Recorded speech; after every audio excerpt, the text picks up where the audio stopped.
It's 2:30 in the afternoon here, 7:30 UK time.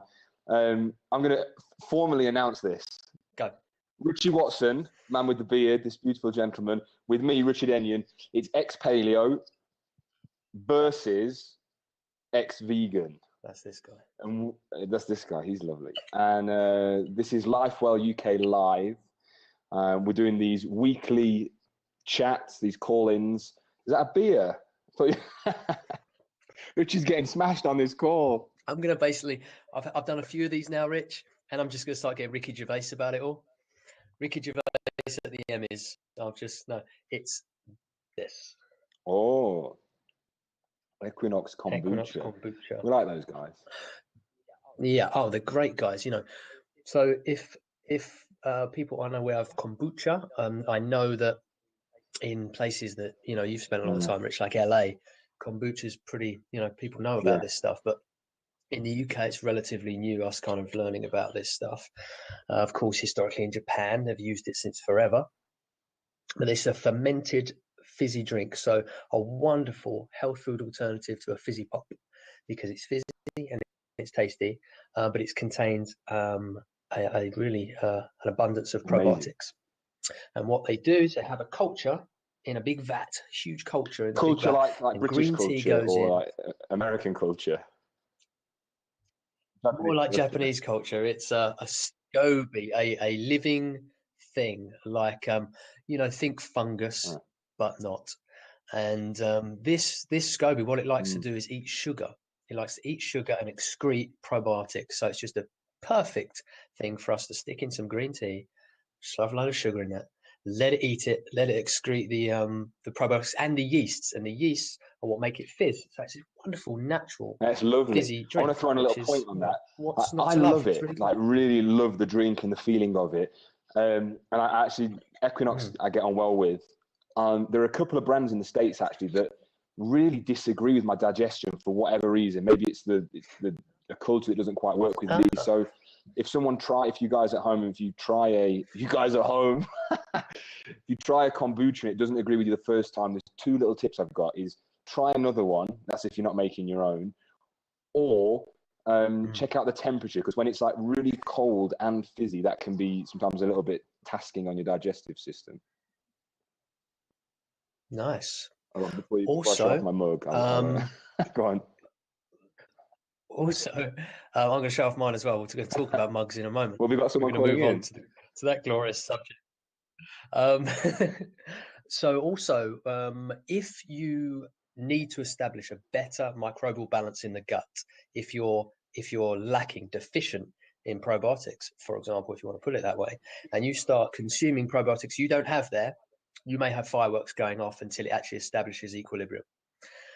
So you can feel. There you go. Good point. All sorts of things. And so there's a few things there. Yeah. Rich's point, and also a little bit of perseverance to see if your body's actually establishing a better microbial balance inspired by probiotics. Nice. And the reason we're saying that is because if your digestion is not like strong and doing its like working lovely, like you're not going to be having such a great time, because that's how you get the energy and the nutrients and things from your food. So it's huge. Digestion is such a huge topic. Huge for you, like you say, the ability to assimilate the nutrition from the food. So it's the foundation of that, and it's also the foundation of your immune system. It's the foundation of two vital systems within the body that perpetuate vitality. A really important point. Hang on. So, Emma Cullen 77 just said, "Rich, your beard is huge." That is an important point. I'm drinking a puer. This is a cup that I made. I'm very proud of this, actually. I really love making ceramics, cups and bowls. I need to give these guys a shout out, because they're not just because they hooked me up. They're the best suppliers of tea that I've found. It's Living Tea, so livingtea.net. Check those guys out. It's the cleanest tea you'll find. Colin, beautiful man. He goes to Taiwan and meets the farmers and makes sure everything's completely kosher. So I'm drinking an old puer from a cup that I made. What are you drinking at home? Send us a message. Okay, well, wait. So I've got the kombucha, obviously. And before I move on to drink number 2, Oh, Emma's drinking chaga. You good girl. Nice one, Emma. Emma's a good girl. So chaga, for those watching who don't know what chaga is a tea you can make. Well, chaga actually is a mushroom, and it's considered to be the most medicinal mushroom on the planet. It grows within birch trees and learnt from and gestates within birch trees for 7 years before it breaks out the bark and is harvestable. And by that time, after 7 years gleaning all the minerals and the purified water from the birch tree, it ends up as a nutritional powerhouse, which is why it's considered the most medicinal mushroom on the planet. Highest on the ORAC scale compared to any other food that we're aware of. So all the superfoods you hear about, the cacaos, the goji berries, the blueberries, all these things, chaga completely destroys them on the amount of antioxidants it's got.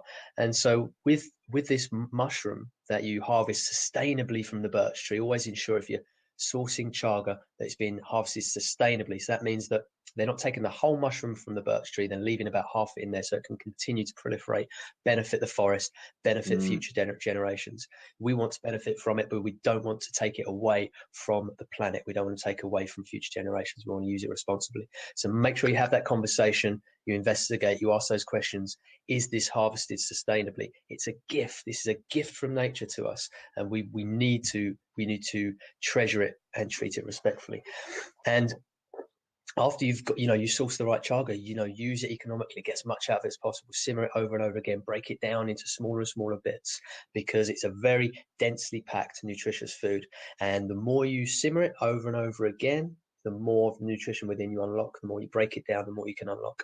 So that's chaga in a nutshell. On a birch tree, hopefully, if you could find it. Oh, look at that, man. And highly recommend it. Wonderful. We have it all the time. Emma's obviously got some there going on. And so kombucha to the left of me. Also, beautiful ceramic teacup to the right. That's nice. Look at that. Huh? Now, someone rather beautiful made this. He gave this to me. So my friend here, Rich Enion, gave me this beautiful. I made that with a good friend in LA, Patrick. He made the base. I did the glazing. It's a nice one. Iron oxide base there. That brown is actually rust. Which is Wow, I love it. And in this I've got a mixture actually of chaga, funnily enough, and tulsi. Nice. Mate, I'm just gonna have to I'm gonna shake all this up. Right, I want to dive into the topic. Here we go, because we could talk about bits and bobs forever, which I love doing. But right, let's get into this. I'm an ex-paleo. Rich is an ex-vegan. This is LifeWell UK Live. Rich, what happened? What happened? Why are you not a vegan anymore? I loved you so much more then. That's not true at all. Exactly equally, whatever philosophy of food you take, eat, drink. But this is such a huge subject, and we're going to play with this. What happened for you that you were like, time to not be raw vegan? Well, I was never 100% raw, and that's something to clarify. What I was a mostly whole food eating, high raw vegan. Okay, so there was flexibility around how much raw foods I had. There was flexibility around whether my diet was exclusively whole foods. Okay, but chiefly whole foods, and certainly over 50% raw foods every day. Maybe nudging towards the 80% kind of mark. The odd day here and there, 100%, but never any significant length of time. Okay, so the most, it's funny, isn't it? And we've talked about this endlessly, Rich. You say something like, I'm a vegan.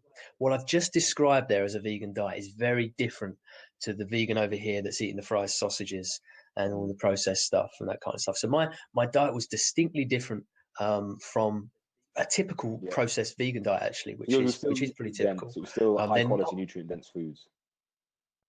It was all those things. Vegan isn't an inherently healthy diet. That's something we need to establish. This is why we start using the word integrative. Because it's more. There's nuances allowed within that term, and we delve deeper into. Okay, what do veganism in the end actually means very little. It means something we're not eating. What are we actually eating? And I was at that stage wanted to go as deep into the health benefits as possible. So I was going whole foods, going raw foods and these kind of things. And it benefited me for around 6 months, if I'm honest. And because it benefited me so much, I'm a little bit loud actually here. I'm getting echo. Are you getting an echo from me? Oh, thank you so much. I'm turning myself down here. And because I benefited so much in this time, and this is the kind of mental pitfall we fall into with fad diets and things like that. You benefit for a few weeks, you stop benefiting, but you still think this diet still echoing. Why am I echoing? Is it, you got headphones on, haven't you? I'm beautiful to Rich, but I'm echoing to you. I've got headphones on, so we should be good. What about now, Emma? Still echoing to myself. I don't know what to do. Okay, maybe if I come, I'm gonna sit back a little bit. Hope that helps. It's not helping. I'm gonna carry on. Thanks, Emma.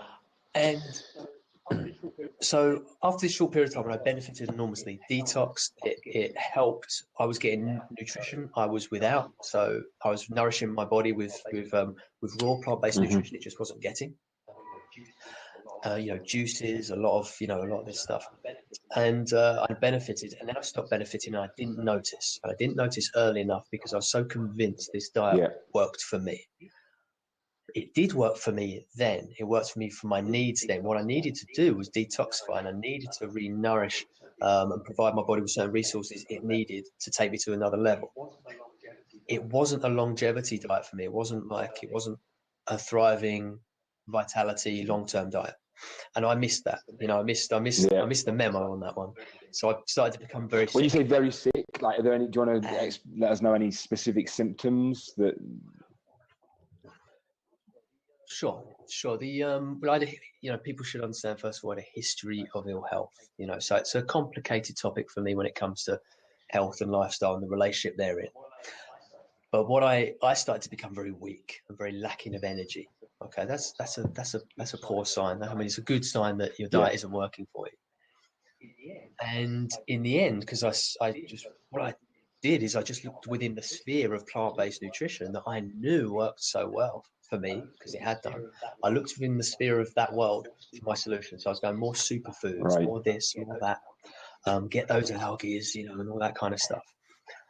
And I was doing, considering the world I'm in, which is surrounded by brilliant health experts and nutritionists, I was doing many things that many other vegans won't be doing, yet they still managed to thrive, which is great for them. I couldn't, and no matter what I did, I couldn't. There came a point where I one day, and I was just feeling horrible, and I started to crave eggs deeply within my soul. But this was at odds with actually my ethics as well. I haven't been vegan so long. It felt good to me not to consume animal foods. It felt really good. So I was like, well, what do I do with this? Hang on a minute. It's not a question of, and this is when we start to get integrative about the whole thing. It's not a question of do or do not. There's a how in the middle. I don't have to go to the supermarket to get my eggs. I can source a farm in my local area. I can find a farm that has the best conditions for their hens, find some free roaming hens, and see if I can source eggs from a farm like that. Nice. And I found a place. Because they're completely different eggs. And I went there, and it's completely different. It's from a different animal. It's putting your money to a different place. On the ethical scale of things, you can't. Again, this is why we've got to get integrative and not absolutist. Eating eggs or not eating eggs isn't one subject. It isn't a yes or no issue. It's not black and white. I would avoid the supermarket stuff. I would avoid the stuff where these hens are crammed into these cages. But I go to this farm and I see these hens clucking around, running around, all within reason, free roaming within the perimeters of this quite large area. And I'm thinking, they just drop eggs out of their body. I may as well eat those ones.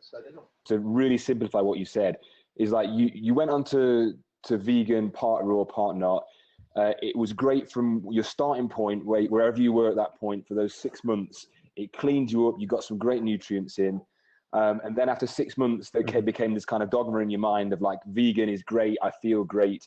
But the actual reality of the situation was that your body was not thriving after those 6 months. So after 6 months, your body is at a different starting point. It's like the new now. And the new now. Here we are in the new now, and things are a little bit slower. And then it's just like the context. Yeah, it's a recalibration. Context of what my body needed. Yeah.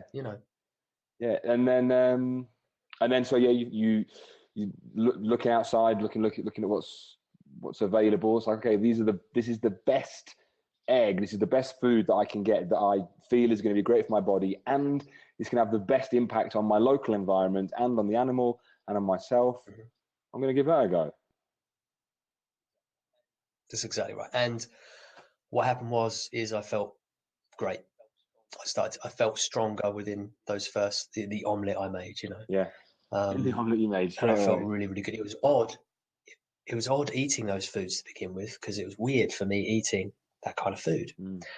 But my body just responded, you know. The intuition of my body was telling me, eat this food. Yeah. You know, coming to the point where it was a deep craving. So goodness knows how long I was getting the whisper of that message and just wasn't hearing it because I wasn't attuned to it. Yeah.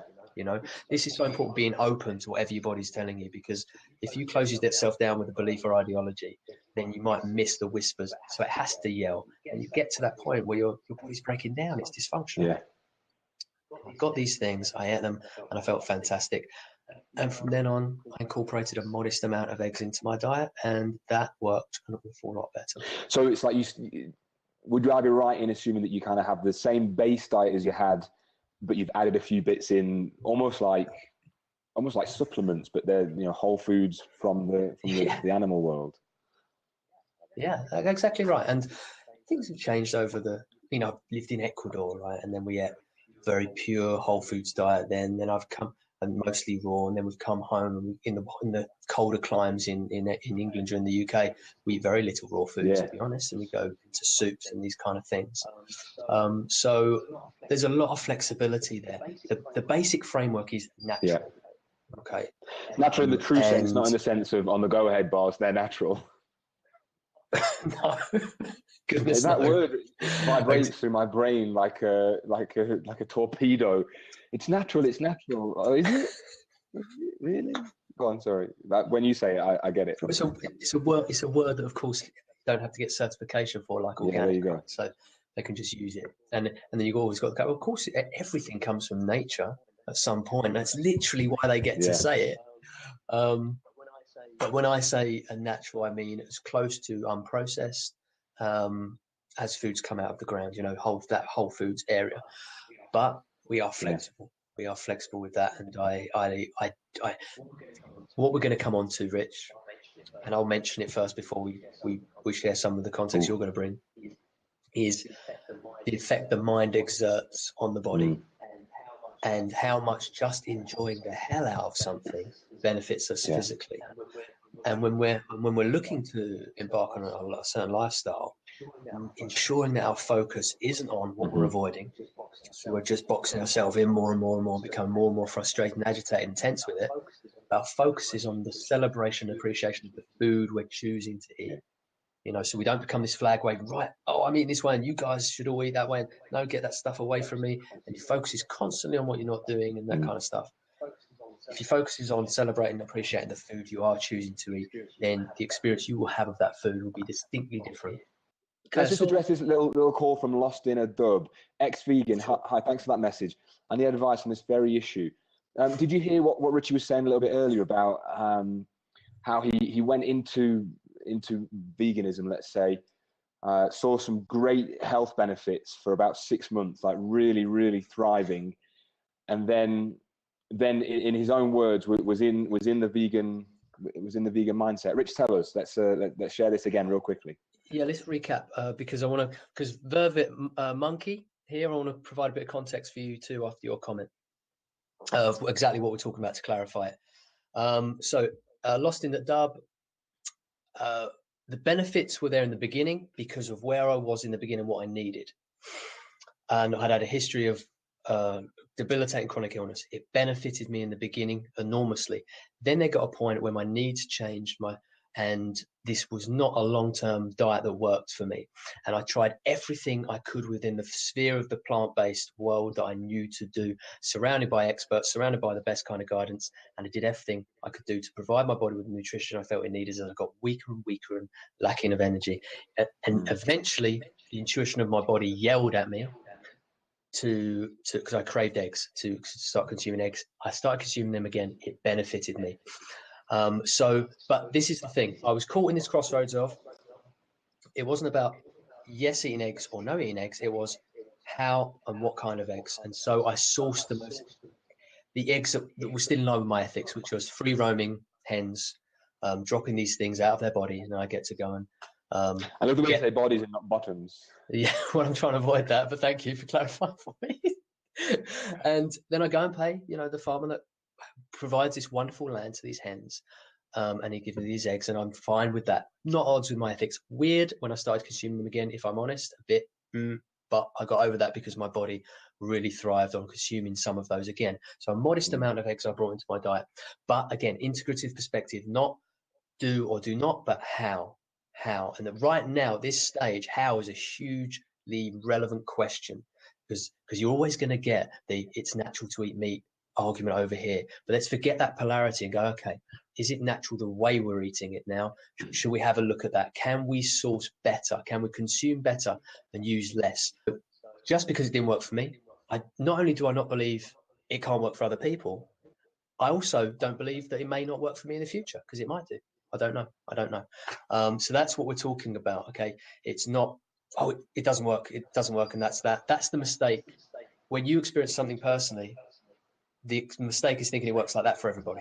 Yeah. It doesn't necessarily. And that's when we become locked into ideological belief based on our experience alone, when that's really a limited space. Rich, let me throw this one at you, man, and let you bring the context of your experience. Just a quick point. Can you guys hear me? My screen keeps flicking on and off. Sorry, it's hot. I can hear you just fine. Oh, that's lovely. Good. Yes, sir. Yeah. So, when we met, you were paleocentric. Oh, paleotastic. And I remember this wonderful moment when you come over and did this interview with me, and I said, this is the thing. It's not about veganism. It's not about paleo. It's not about this. I kept on saying this thing. And I saw the flicker of the eyebrows when I said it's not about paleo at that time. and I sensed in the inner world, it is about paleo. Oh yeah, there was because it was at the time for you, right? So what happened for you, when after that, and in your world, which meant that you're not quite the ideological paleo guy that you were when I met. Yeah, absolutely. Similar experience to you in the kind of the opposite end of the extreme scale. I always, since I was like a 4 or 5 year old kid, I remember my nan saying, "Oh, he's popped again." And what she meant by "he's popped again" was he has farted. That's what she meant. That's the word we use with Emily, actually, popped. Nice. Popped. Really? That's sweet. My nan's from a little village where they say duck. All right, duck. So I can remember that vividly from like 4, 5, 6 years old. We say fart. Thanks, Dead Shepherd. And then as I got into, then I became, I probably would have been statistically described as obese at about 15 or 16 years old, but was never tested for obesity. I was a 38 waist trousers, biggest on the high street at the time. So I was getting all these emotional stigma in my own mind about that. Then became very, very into health and fitness, and was reading all like Men's Health, the magazines, listening to the marketing and the propaganda at the time, which was fat-free, 99% fat-free. So I got quite skinny. I went from a 38 waist to a 31, 32. And there was a few reasons for that. I was like going through a hormonal change at that period of time. But I wasn't healthy. I wasn't nourished. I was running as much as possible. 3-4 times a week, I was running as far as I could without passing out. And I became I'll go with it. I was very obsessed with my health and exercise, but to the wrong end of the scale. Exactly. Skinny is not necessarily healthy. Thanks for that. Nice. Yeah, I was skinny. But anyway, so this is the key thing. My theme throughout all of this is this popping, farting, flatulence. It's normal to humans. It's not a taboo. It just happens. But it's a signal. It's a message from the body, and I wasn't tuned into it at the time.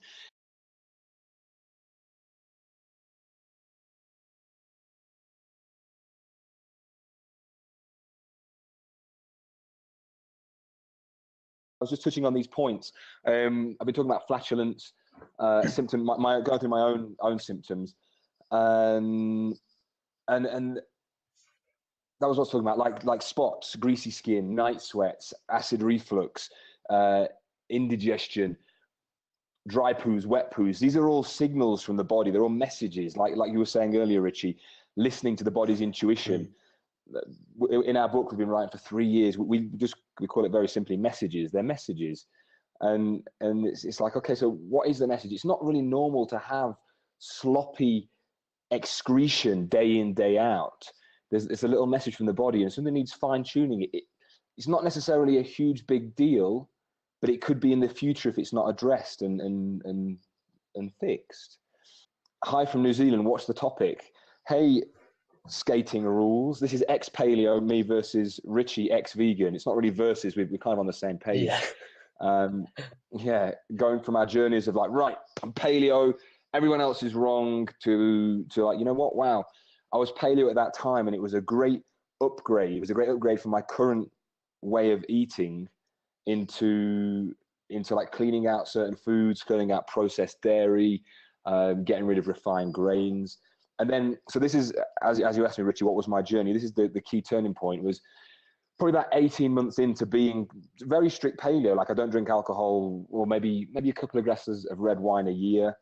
At the time, I wasn't drinking anything at all. I was like hardcore paleo, no grains, no dairy.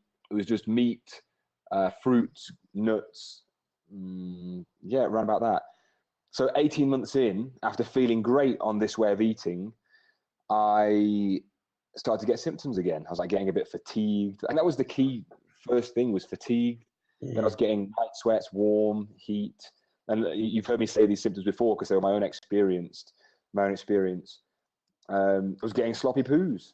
And I didn't really know, but at the time I'd been introduced to tea. And with tea started off as a medicine. That's what it initially was. It was a leaf to either warm the body, help with digestion, cool the body, to give antioxidants, to calm the mind, to stimulate the body, to stimulate the mind, whatever it is, depending on the different tea, the age of the tea, because tea is like wine. You've got different areas in the mountain, produce different kinds of leaves that are processed in different ways that give a different message and different effect on the body. But that was my gateway into traditional Chinese medicine. And that's, rather than going to see a Western doctor, I went to see a Chinese doctor. I was like, you know what, I feel all right, but I'm a bit tired most of the time. This is what my digestion is doing. And the dude just said, the Chinese doctor, Chinese dude, the Chinese dude said, why don't you just eat a bit of white rice? Well, in my head, I was like, oh, I'm paleo. Paleo don't eat white rice. That's not a very creative answer from a Chinaman, is it? No, but he was right. As soon as I started eating it, it helped my body assimilate and work with the foods that I was eating.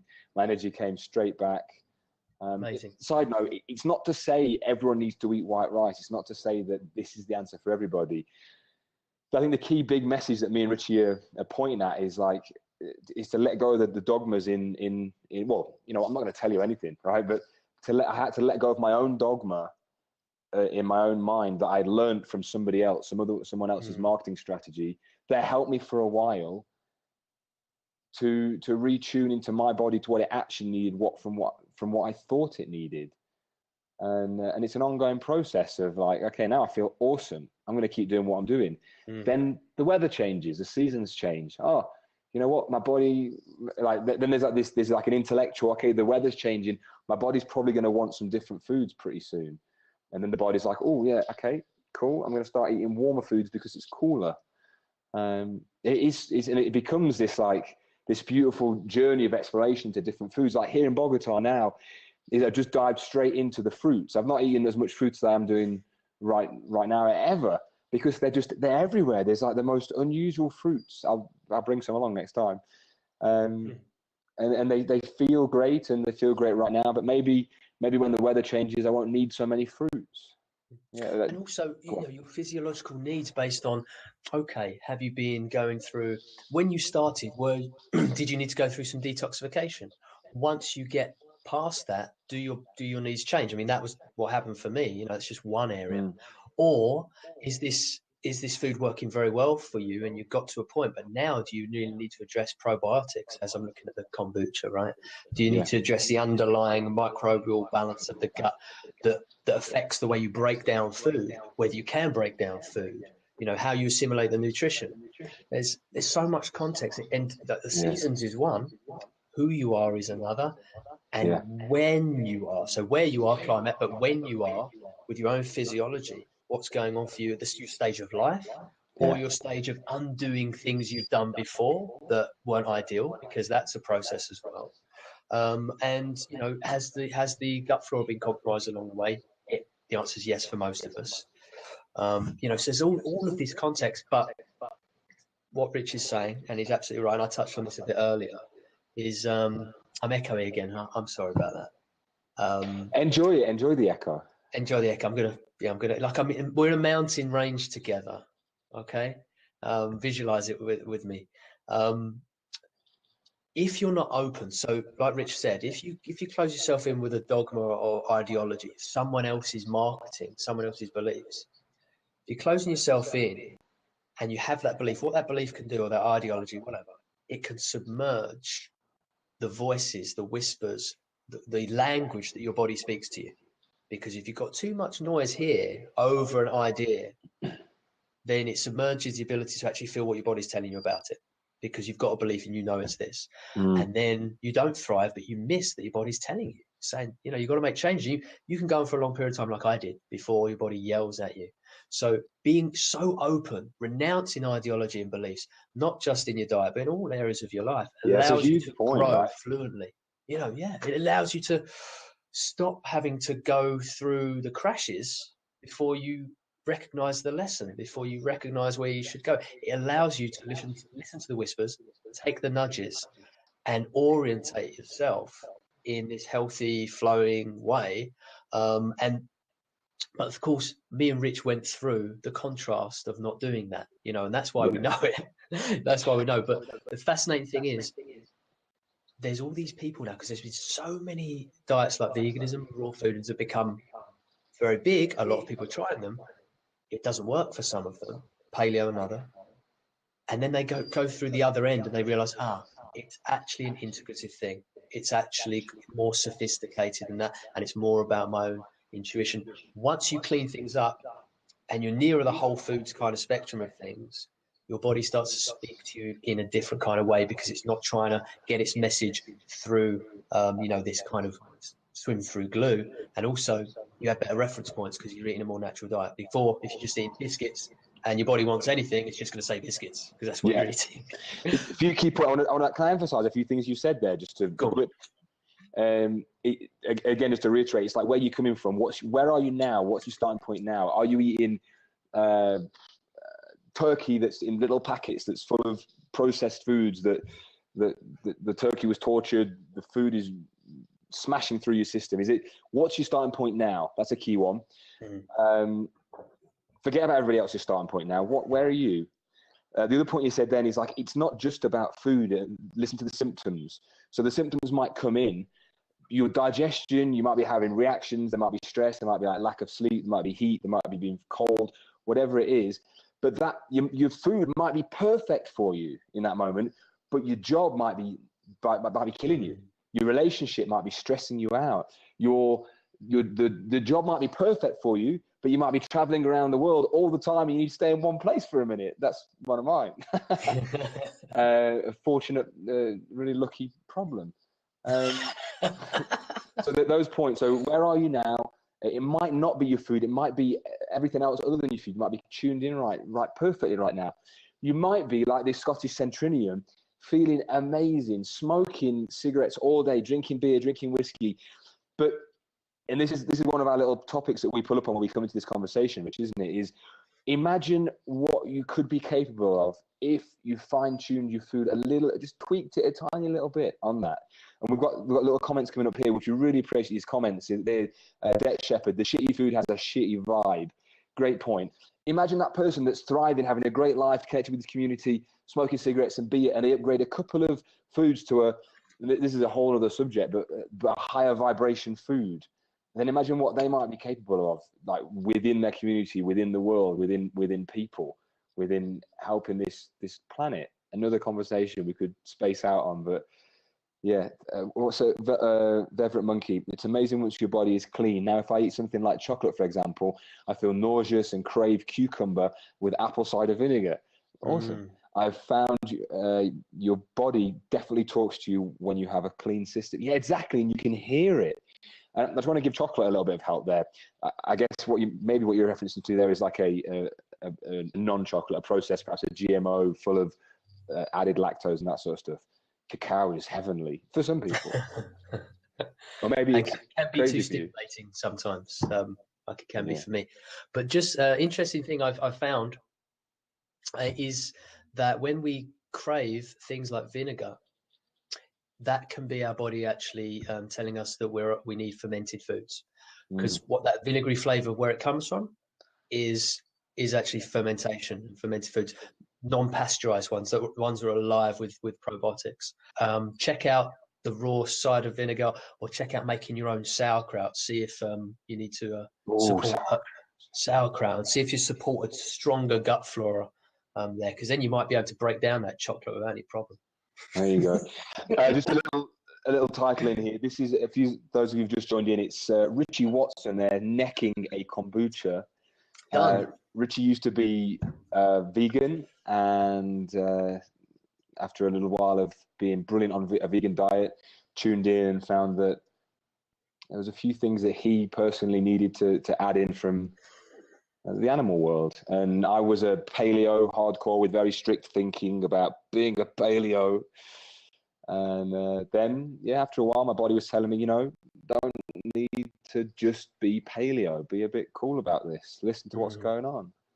Interesting when we say this, like, you're not paleo anymore and I'm not vegan anymore. But this is interesting.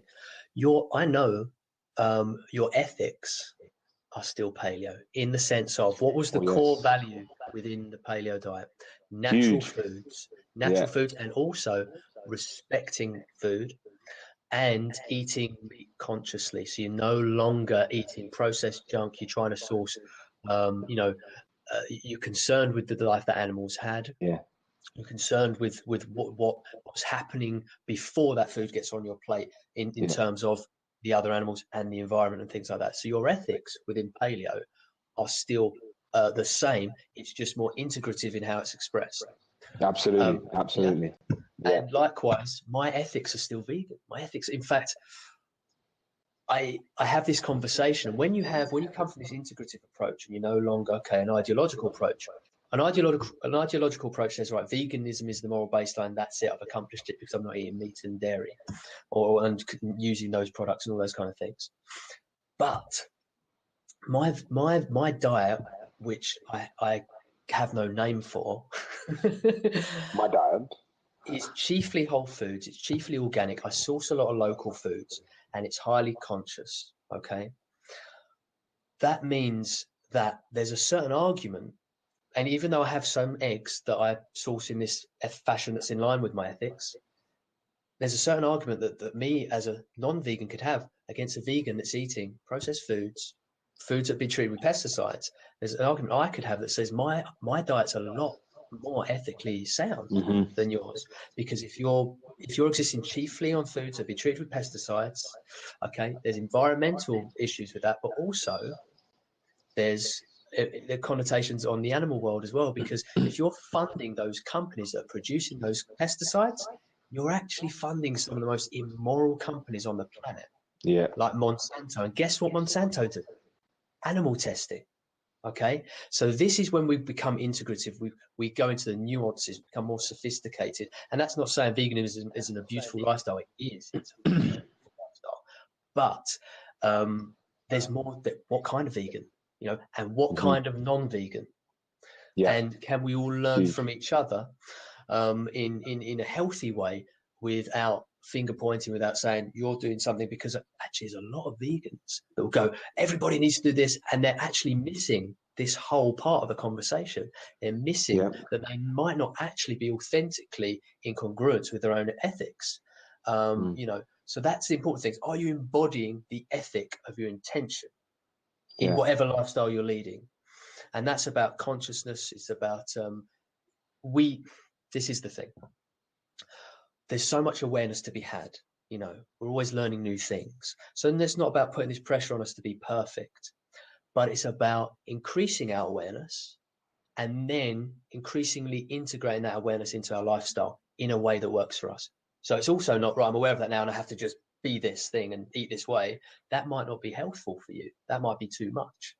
If you can transition, that might be what's best for you. So it's about increasing our awareness and increasing the amount of awareness we integrate into our lifestyle. That is a beautiful journey. And if someone's on that journey, if we're on that journey, there's no need to point a finger and say what you're doing isn't good enough. What you're doing is this, that, and the other, because that is a beautiful evolution to be exploring in your own world, in your own lifestyle. Yeah, and there's a little thing, there's a key thing to look at in other people, in a really open way, and in yourself, is like when you have any conversations about food, or if you're at a dinner table with some friends and they ask you, well, why are you vegan, or why are you paleo, or why do you eat this, or why, it's feeling that feeling inside. How do you feel when you ask that question? Or how does the other person feel when you ask them that question?